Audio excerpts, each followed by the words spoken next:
আসসালামু আলাইকুম। আমি 100% গ্যারান্টি দিয়ে বলতে পারি বর্তমানে ম্যাক্সিমাম ইউজার ভুল এফবিজি ড্র করে। দ্যাট মিনস আমরা এখান থেকে এই পর্যন্ত এইভাবে আমরা ড্র করি। বাট এটা কিন্তু 100% রং।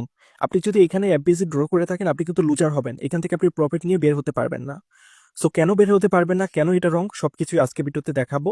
সো আপনি কিভাবে এন্ট্রি করবেন সেই বিষয়টা আমি একদম ক্লিয়ারলি দেখিয়ে দেবো। দেন এখানে আমরা আরো আরেকভাবে রং ড্র করি।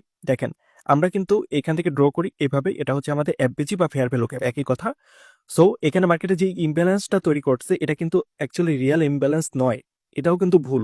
সো কিভাবে আপনি সঠিকভাবে শিখতে পারবেন একদম বেসিক টু অ্যাডভান্স প্রত্যেকটা বিষয় খুঁটিনাটি আমি আলোচনা করব।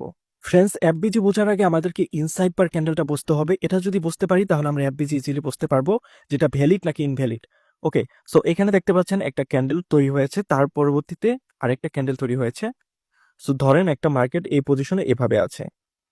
ওকে, সো জাস্ট একটু বুঝে নেন। ধরেন একটা মার্কেটে এভাবে তৈরি হয়েছে, জাস্ট এখান থেকে একটা উইক করেছে।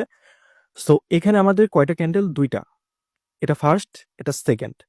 সো এটা ফার্স্ট, এটা সেকেন্ড, আপনাদের বোঝার সুবিধার্থে লিখে দিচ্ছি।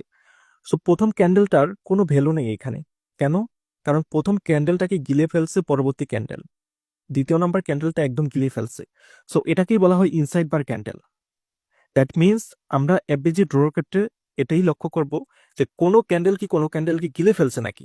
দেখেন, এখানে যে আমার এক নাম্বার ক্যান্ডেলটা আছে, এই ক্যান্ডেলটার হাইও উপর দিয়ে খেয়ে ফেলছে, লো নিচ দিয়ে খেয়ে ফেলছে। যদি এখন এই এক নাম্বার ক্যান্ডেলটা এত বড় হতো, সেক্ষেত্রে কিন্তু আবার আমরা এটাকে বলতে পারতাম না যে গিলে ফেলছে। কারণ দেখেন, এই ক্যান্ডেলটার ভিতরে নেই। মোট কথা, আমার ক্যান্ডেলটার ভিতরে থাকতে হবে। দ্যাট মিনস আমি আবার একটু আপনাদেরকে একে বোঝাচ্ছি। দেখেন, এই সম্পূর্ণ ক্যান্ডেলটা এই ক্যান্ডেলটার ভিতরে আছে। That means inside bar candle.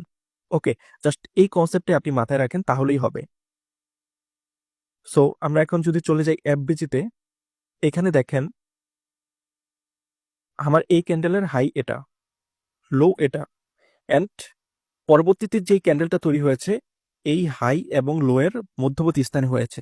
That means আমি এতক্ষণ কি বললাম যে ভিতরের ক্যান্ডেলটার এখন আর কোনো মূল্য থাকবে না। এই হাই এবং লো, এটাই হচ্ছে আমাদের মার্ক হবে। সো এখানে আমরা কিভাবে এফবিজি ড্র করব? এখানে এফবিজি ড্র করার রুলস হচ্ছে আমার পূর্বের ক্যান্ডেলটা। দ্যাট মিনস আমি এই এফবিজিটা কেটে দিচ্ছি। সো এই ক্যান্ডেলটার আমার কাছে কোনো মূল্য নেই। তো এখন আমরা এফবিজি ড্র করব এই ক্যান্ডেল